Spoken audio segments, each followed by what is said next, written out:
Ouais, salut tout le monde, donc c'est Annie de Béliard. Bon, je fais une vidéo pour tirer la sonnette d'alarme, hein, vraiment un grand coup de gueule. J'ai pas préparé de discours, il n'y a pas de communiqué, c'est vraiment du freestyle, hein. Je vais parler vraiment le langage familier pour tout le monde, hein. Mon langage à moi en tout cas.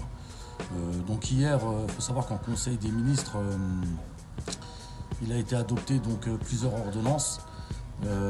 Notamment parmi ces ordonnances, il y a eu un des trois textes qui portait sur les mesures d'urgence en matière de congés payés, de durée de travail et de jours de repos, qui permet notamment d'allonger dans certains secteurs, notamment à la RATP ou à la SNCF, une durée de travail pouvant aller jusqu'à 60 heures hebdomadaires.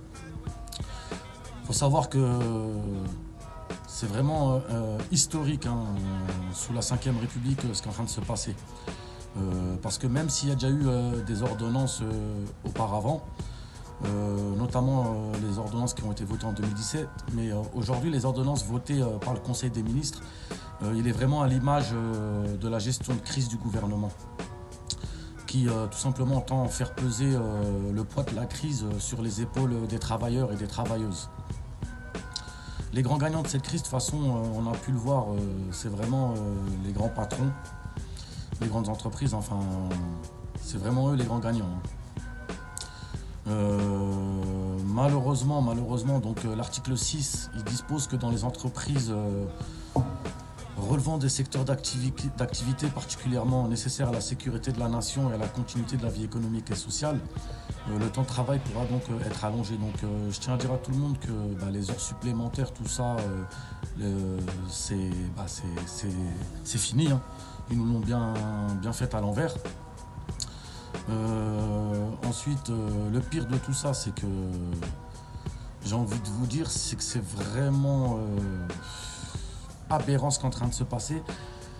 C'est qu'en plus de nous augmenter notre temps de travail hebdomadaire, ils se sont permis aussi de diminuer le temps de repos minimum entre deux journées de travail, qui est ramené donc de 11 heures à 9 heures. Je vous le dis clairement, hein, c'est totalement une hérésie, parce que aujourd'hui, dans les secteurs essentiels, les salariés ils ont besoin d'être ménagés pour rester mobilisés.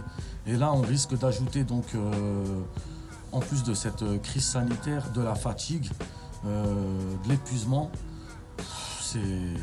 en nous réduisant les temps de repos.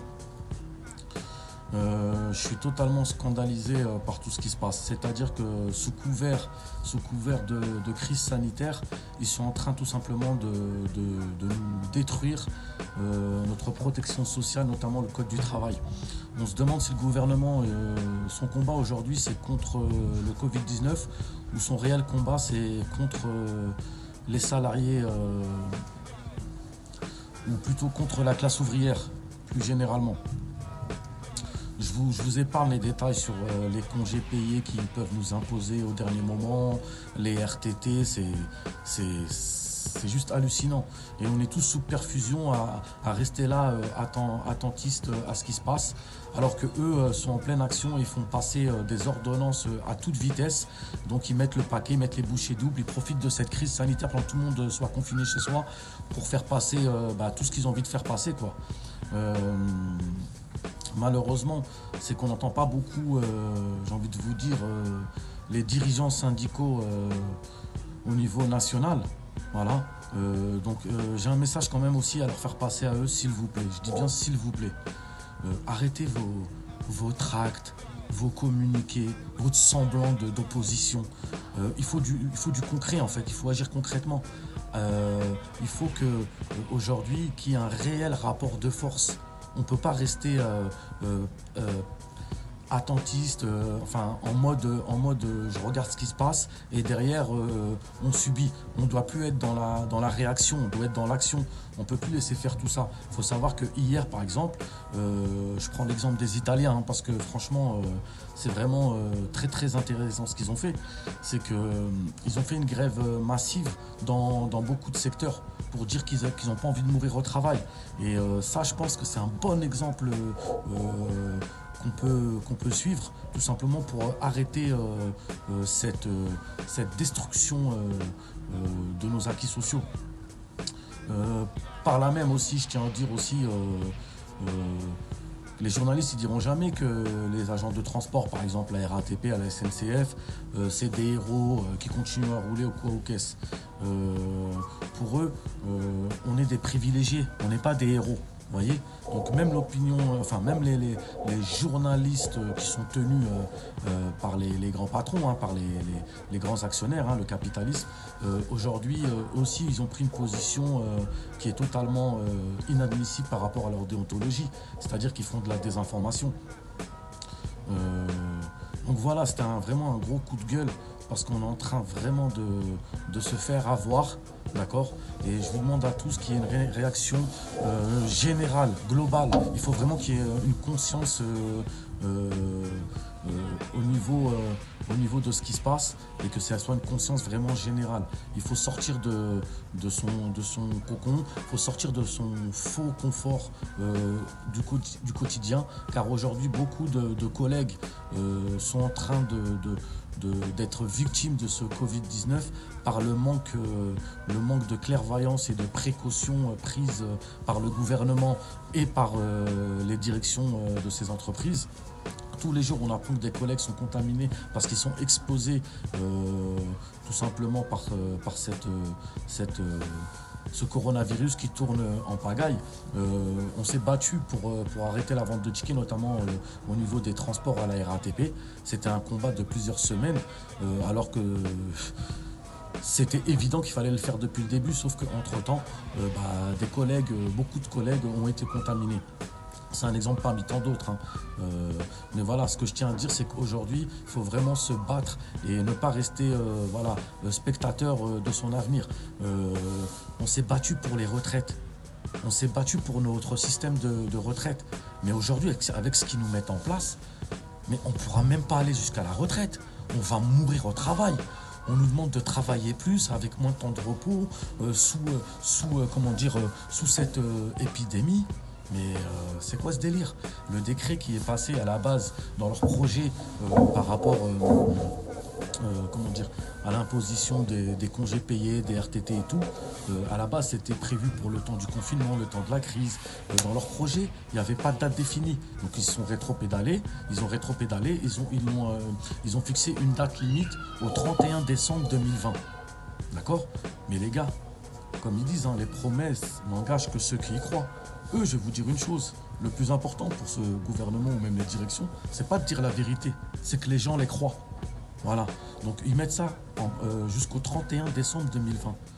Mais aujourd'hui, l'État, il a injecté des millions, voire des milliards plutôt, aux grandes entreprises. D'accord? Vous croyez quoi? Vous croyez qu'ils ne vont pas demander à le récupérer? Vous croyez qu'ils vont le récupérer en 6 mois? En 8 mois ou en 1 an? Hein? C'est juste qu'ils veulent nous faire passer la pilule en 2 fois ou en 3 fois. Là, ils ont mis jusqu'au 31 décembre 2020. Vous verrez, je vous le dis. Tout ça, c'est sous ordonnance. Ils font ce qu'ils veulent. Ils vont le faire, ils vont le prolonger. Sous prétexte. Ah oui, on nous a vendu que aujourd'hui, la France est le système le plus généreux en termes de chômage partiel. Donc maintenant, en gros, il faut rendre la monnaie de la pièce. Mais, Coco, j'ai envie de vous dire, on est en train de faire des cadeaux aux grandes entreprises. On est en train de les soutenir économiquement. Mais c'est un truc, j'ai envie de vous dire, qui est inéquitable parce que c'est que les grands patrons qui en profitent. Aujourd'hui, regardez le gouvernement. Il nous parle de nationaliser certaines entreprises. Donc, si je comprends bien, les bénéfices, ils sont privatisés. Et les déficits, les pertes, ils sont nationalisés. Donc c'est qui? C'est les citoyens qui vont devoir payer, qui vont devoir supporter la charge des dettes des grandes entreprises. Par contre, non, les bénéfices, ça, c'est privatisé. Mais ils se foutent de la gueule de qui? Aujourd'hui, les grandes entreprises, ils ont une multitude de plans mis en place pour les aider. Alors tant mieux, il y en a qui en ont besoin. Notamment, je répète, les TPE, les PME, ouais, ok, ils en ont besoin. Il n'y a pas de débat. Mais derrière, nous les ouvriers, Il nous parle, le gouvernement, de chômage partiel. Nous, notre loyer, il est partiel. Nous, notre plein d'essence, il est partiel. Nous, nos courses, les prix des courses, c'est des prix partiels. Il y a quoi pour nous? Il y a quoi pour nous? Hormis le fait de nous tuer au travail, de nous dire de venir travailler plus et diminuer les temps de repos. Il y a quoi pour nous? Les grandes entreprises, ils sont aidés économiquement, financièrement. Mais nous, les citoyens de ce pays, on est aidés, nous, économiquement. On a quelque chose. Je vous dis, toutes les mesures qui sont prises aujourd'hui par le gouvernement profitent qu'à une catégorie. La classe bourgeoise, la classe ouvrière, la classe d'en bas. Aujourd'hui, c'est elle qui paye au prix fort, au prix de leur vie, au prix de leur santé, les cadeaux mis à la disposition de la haute bourgeoisie. Le gouvernement, les directions des grandes entreprises nous parlent de dialogue social, mais ils se foutent de notre gueule. Et les dirigeants syndicaux aussi vantent la qualité du dialogue social. Mais quel dialogue social? C'est un braquage social.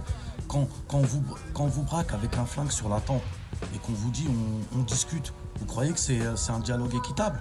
Vous croyez que c'est un dialogue serein? On nous impose une feuille de route. On nous dit c'est ça ou on casse tout. D'accord? Et derrière, on nous dit ouais c'est un dialogue social. Ils vantent les mérites du dialogue social. Mais comment on peut accepter de telles conditions? Il n'y a pas de dialogue social. Il faut arrêter l'hypocrisie, il faut arrêter les mensonges, il faut dire la vérité. Aujourd'hui, on est juste à la botte des grands patrons. Et je vous le dis clairement, il faut que la base se réveille, il faut que la base se révolte, il faut que la base décide de son avenir. On ne peut plus laisser des pseudo-représentants des salariés parler à notre place. On peut plus. La preuve en est. Ces dernières décennies, on n'avance pas sur les acquis sociaux. On n'arrive même plus à les garder. On fait que de reculer. Et à un moment, il faut dire stop. C'est quoi le seuil, le niveau respectable pour commencer à agir? On va où là? C'est quoi l'héritage qu'on laisse à nos enfants? On peut plus. On est épuisé. On est fatigué physiquement, mentalement. Les gars, on a des enfants, ou même ceux qui n'ont pas d'enfants. On doit se battre pour les générations futures. On ne peut pas laisser cet héritage. Donc je vous le dis, maintenant, il faut vraiment avoir une conscience et agir concrètement par un rapport de force, mais un vrai rapport de force.